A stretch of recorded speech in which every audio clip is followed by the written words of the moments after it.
I flew out in January, which was the middle of winter here, snow on the ground, really cold in Canada, decently cold in Utah, and arrived in the middle of summer in New Zealand.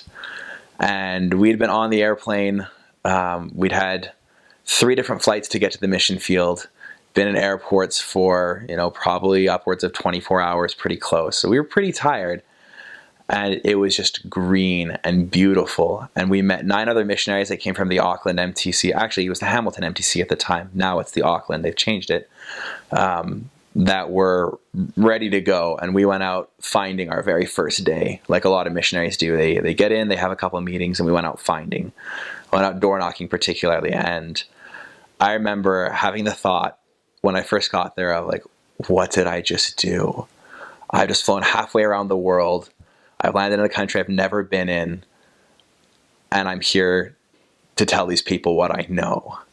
And so for a little bit, I kind of freaked out because it's a big change, and it's pretty, I think a lot of missionaries go through that, and a lot of missionaries don't want to talk about it.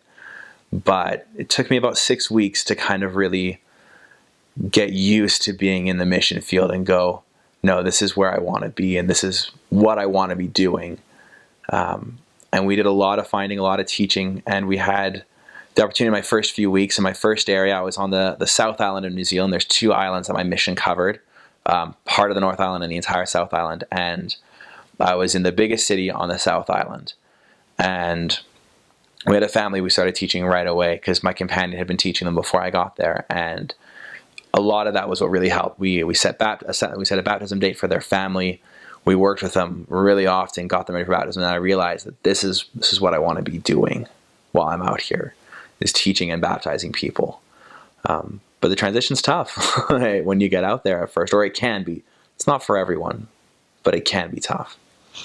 I remember my first dinner appointment when we got there. It was an Islander family. They were I believe they were Maori, and they had this big meal of KFC for us, which is really popular among the Islanders for the missionaries. They loved to buy KFC for the missionaries. And I remember seeing a few things on there that I wasn't used to eating, and just being like, well, I'm a missionary now.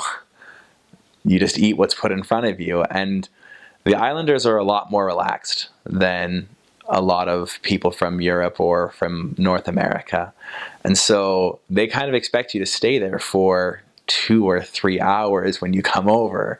It's like you'll get there, they'll start cooking dinner usually, or go to get dinner when you first get there, and then you'll eat for a while, and then they want to play games and spend time with the family and this whole thing. And so for me, it was really tough because I was like pretty on time, like to say, it was only an hour, and making that adjustment culturally to saying, one, we have to teach them that we can only be there for so long, but also going, this is part of the culture and we kind of have to embrace part of that. And so it was kind of this weird mix of having to learn to be relaxed while also being very strict at the same time. I don't know if I mastered that or not, but it was a really interesting change.